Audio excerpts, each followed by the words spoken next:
Bonjour à tous, c'est Team Tobias et aujourd'hui dans cette vidéo je vais vous montrer comment j'ai monté mon Xelor Taco sur Waven.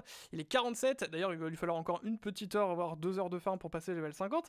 Mais j'ai une technique de farm assez intéressante et je vous propose dans cette vidéo de vous présenter le build de Chrono. Attention, ce build je l'ai pas perfectionné au maximum, j'ai pas encore full testé, c'est surtout un deck que moi je vous conseille pour pouvoir passer level 50 hyper vite avec le Xel Taco. Comme ça c'est fait et vous pourrez jouer un peu toutes ces mécaniques comme vous le souhaitez. J'ai déjà vous expliqué aussi à quoi ça ressemble le Xel Taco. Sans parler de ses compétences, on a déjà parlé de son sort phare, Retour de Flamme. Retour de Flamme, il nous dit qu'il inflige 50% de l'attaque du héros à tous les adversaires, mais ce sort peut augmenter de façon infinie, parce qu'à chaque fois que vous déclenchez un sort avec la mécanique chrono, il y a plus 100% de dégâts de ce sort. Et en fait, c'est quoi la mécanique de chrono? C'est quand vous avez 2 PA dans votre réserve, vos sorts vont déclencher un effet supplémentaire. Souvent c'est des dégâts, mais ça peut être du soin, ça peut être des dégâts de zone, ça peut être repousser des cibles. Bref, il y a pas mal de sorts chrono, d'ailleurs on les a presque tous mis dans ce build. Et le but, en fait, ça va être de booster Retour de Flamme pour ensuite one-shot l'intégralité des monstres sur le terrain. Et ça va permettre de gérer des combats à vagues qui vont donner plus d'XP que la moyenne. Donc parfait pour le Xelor Taco. Côté build, donc forcément, on a besoin de dégâts. On préfère être un glace canon, on s'en fout des points de vie. Le but c'est juste de résister suffisamment longtemps pour le balancer Retour de Flamme et gagner le combat. Donc Nocif qui donne de l'attaque et retire des points de vie. On a l'Unoverbooké qui va donner des dégâts à nos sorts et donc à Retour de Flamme, ce qui est assez intéressant. En plus de donner des bonus attaque au héros, donc c'est sympa, mais surtout il va donner des chances de coups critiques aux sorts qui sont très très bienvenus. On a 6% de chance de plus, ça peut être sympa. On rappelle, Retour de Flamme peut crit. Bon après voilà, ça reste surtout pour les 10% de dégâts au sort boostés en rune, c'est à dire que vous avez 20% de dégâts supplémentaires pour Retour de Flamme, ce qui est vraiment bien sur ce type d'item. L'anneau de vie qui dit que quand vous jouez un sort élémentaire, plus 100% en dégâts de votre prochain sort qui n'est pas du même élément. Donc pareil, c'est assez intéressant même en général pour déclencher des dégâts. Regardez, les sorts tapent pas mauvais, hein. Ils sont level 30 à peine et ils mettent des solides moins 100 avec la mécanique de chrono. On a même du 120 qui peut aller très vite, qui va donc être boosté de 20%, plus va être boosté par la nocif. Enfin bref, avec tous les boosts qu'il y a, forcément les sorts ils vont taper plutôt bien, donc c'est assez intéressant. Et enfin l'anobstiné, alors pourquoi l'anobstiné? Il sera peut-être sûrement pas sur les builds finales avec le Xel Taco, parce qu'il va vous donner les points d'action en réserve directement pour déclencher votre chrono. Votre but c'est de mettre un certain nombre de chronos, en général 3 ou 4 pour pouvoir one-shot l'intégrité des monstres sur la map. Et on ne veut pas perdre le tour 1 pour déclencher ces chronos, enfin pour commencer la mécanique chrono. Donc on aura déjà des points d'action en réserve pour pouvoir gérer tout ça. Pareil, je crois qu'il me manque, regardez, 5% de dégâts au sort. Bon, après, je peux les mettre. Hein. Ça m'embête un peu parce que j'ai envie de monter d'autres anneaux. Vous savez quoi? Vous pouvez mettre 5% de dégâts au sort en plus. Je vous le dis au cas où. C'est assez intéressant quand même, donc pareil, tout combote un petit peu les uns les autres, donc c'est plutôt sympa. Côté compagnons, j'ai mis des compagnons qui sont là pour tanker un maximum et résister et nous donner des petits effets. Donc il y a qui va donner de la réserve, Tika pour piocher, Delta pour se mettre du bouclier, et ensuite Dargon qui est plutôt pas mal en vrai pour tanker les attaques répétées de monstres, parce qu'à chaque fois qu'on va la taper, elle va retaper du 50 sur la personne et se régène du 50, donc c'est assez intéressant. Bref, et voilà. Côté compétences, en fait, en gros, à la fin du tour, les points d'action non consommés sont ajoutés en réserve. Alors attention, c'est limité à 3 points d'action, c'est-à-dire que concrètement, quand vous avez des points d'action, genre typiquement il vous reste 3 PA à la fin de votre tour, et en fait ils seront mis directement à votre réserve. Donc pareil, hyper intéressant pour maintenir la mécanique chrono et surtout pour préparer des PA sur les prochains tours pour faire par exemple un très gros tour avec Retour de Flamme. Je vous montre ça dans le combat juste après.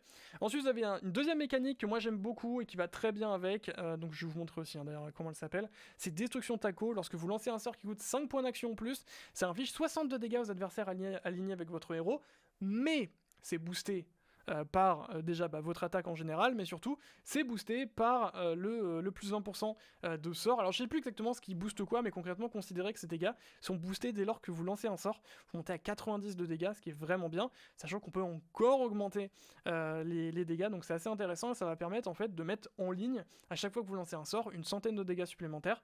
Et ça tombe bien parce qu'on veut réduire les points de vie d'un maximum de monstres pour pouvoir tous les tuer d'un coup, et donc j'aime beaucoup. Sinon, si vous voulez être un peu plus safe, on va dire, il y a la maîtrise Taco qui permet de gérer 6 points d'action non consommés qui passent dans la réserve directement, donc pourquoi pas, mais vous voyez un peu l'idée. Moi j'aime beaucoup et je trouve ça plutôt sympa.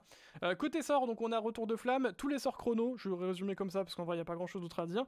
On a 2 sorts de pioche, accélérateur qui consomme 2 points d'action pour pouvoir piocher 2 sorts, rythme qui est un chrono donc c'est plutôt cool et qui pioche 2 sorts également pour 6 PA, ce qui est sympa.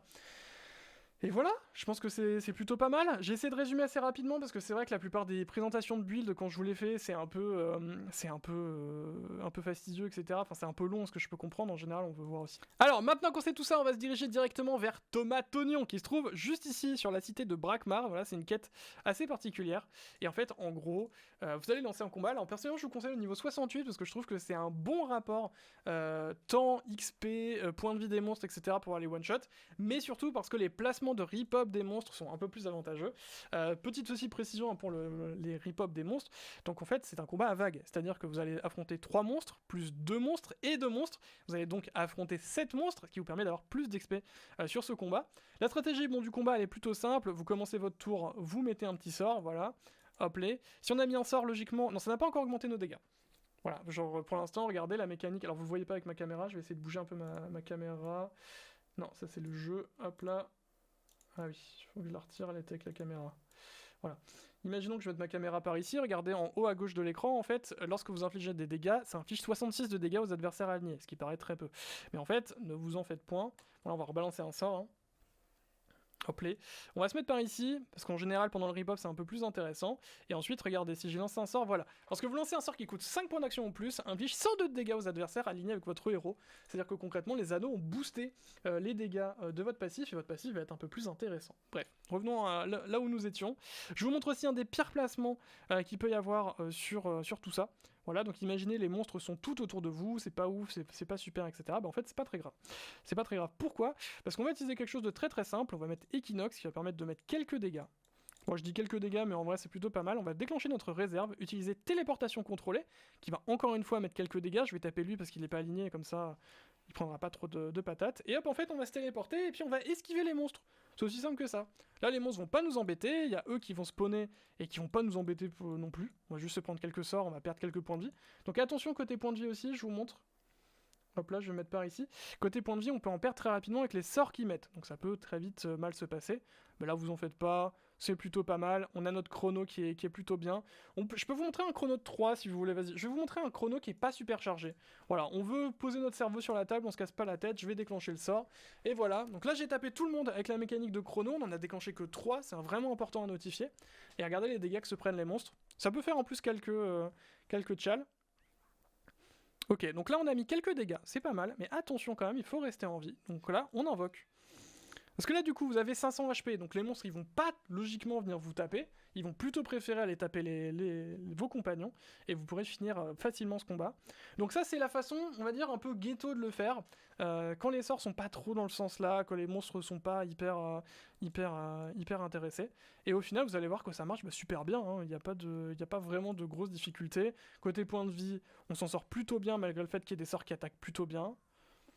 Et le Xel Taco, bah finalement, il met des petites patates. En plus, on a les sorts qui augmentent petit à petit. Côté dégâts, regardez là, par exemple, je tape du 56, mais en chrono, j'ai plus 81 de dégâts. Et si jamais je la tape, bah, je mets du moins 100 en plus. Donc en fait, les dégâts du Xel Taco sont hyper intéressants. Et ça permet très très vite de gagner de l'XP. Et en parlant d'XP, avec un challenge, on est à 111 000 sur un combat de level 60.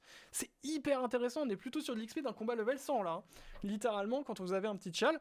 Les chals sont pas tous évidents à faire, je vais pas vous le cacher. On va relancer un petit combat juste pour vous montrer que c'est pas... c'est farmable, hein, que c'est pas juste de la poudre aux yeux sur un combat ou quoi que ce soit. Donc je relance sans cut et on va refaire exactement la même chose. Pareil, je vous ai montré un déclenchement à 3, mais des déclenchements à 4, il y en a, hein, c'est possible. Et donc ce sera encore plus rapide parce que one-shot et tout. On va essayer de pas invoquer. Je pense pas que c'est 100% facile à faire de pas invoquer, je vais pas vous le cacher, j'ai pas envie de faire le mec ou quoi. Ne pas invoquer c'est un peu chaud, vous prenez des patates. Mais je vous propose de tenter l'expérience et puis on verra bien, au pire on se fait matraquer et c'est tout, hein. C'est la vie.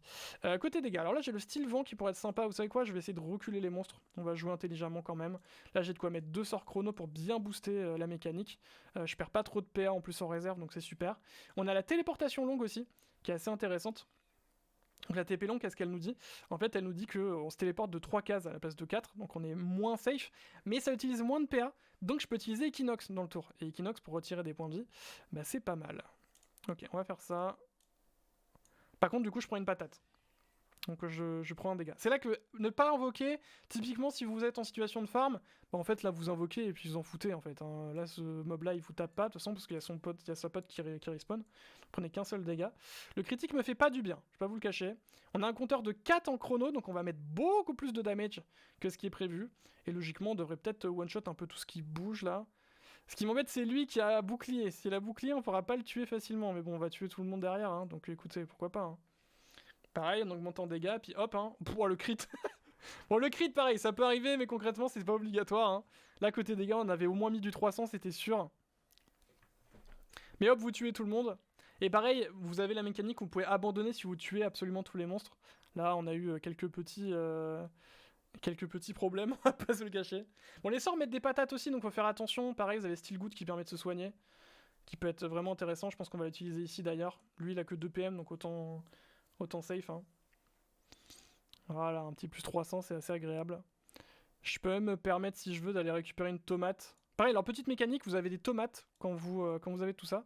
Et du coup, les tomates vous permettent de stun les monstres. Donc c'est assez intéressant, honnêtement. Regardez, là, moi je peux faire ça, en fait. Voilà, on pourrait lui mettre... et en fait, on lui met une tomate, et si on le met dans l'ail, il va gagner des dégâts, mais il va être immobilisé pour un tour. C'est-à-dire que là, il va juste passer tour comme une victime. Et hop, du coup prochain tour on va pouvoir le tuer assez facilement. Donc comme vous pouvez le voir, il y a plein de mécaniques de possibles. Là on a fait un gros chal, donc on a perdu du temps. On aurait pu aller encore plus vite sur ce type de combat. Et là côté XP, on est sur un beau 159 000, avec en plus des beaux coffres d'équipement, enfin des belles choses. Côté Kama, côté tout ça, c'est hyper intéressant. Et ça va vous permettre de monter le taco hyper rapidement. La 47, honnêtement, je passe 50 en 1 heure, 2 heures comme je vous ai dit, dans le plus grand des calmes. Alors que logiquement, c'est vraiment les niveaux qui prennent du temps, qui sont relous. En général, les combats de level 100 c'est un peu dur à gérer, etc. Et donc ça c'est un petit peu la faille qui permet de... J'insiste aussi, avant de conclure cette vidéo, tester les niveaux au-dessus. Moi j'ai testé les niveaux au-dessus, ça commence à être un peu compliqué. Les sorts tapent fort, vous commencez à prendre quand même des belles patates tout au long du combat, et donc forcément c'est pas très agréable, ou du moins il y a un peu une frustration qui peut se créer derrière. Donc faites bien attention là-dessus. Moi je trouve que le 68 c'est vraiment la meilleure solution, parce que les monstres n'ont pas beaucoup de points de vie, ce qui fait que vous pouvez juste en une attaque les mettre à portée de kill avec le retour de flamme.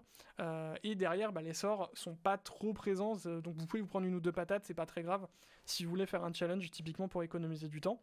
Bref, j'espère que cette vidéo vous aura plu. N'oubliez pas de bourrer les pouces bleus sur cette chaîne, je suis désolé de le dire mais c'est important. Si vous aimez le contenu sur Waven, aidez-moi à faire en sorte que cette chaîne soit référencée sur YouTube, parce que forcément, heureusement que ma chaîne principale lui donne un coup de pouce, ce qui fait qu'on a des vues qui sont assez correctes, honnêtement je suis assez satisfait, mais si jamais je fais pas de pub sur ma chaîne YouTube, ça peut très vite faire des 20 vues les vidéos, parce que ouais, on n'a pas de référence sur YouTube.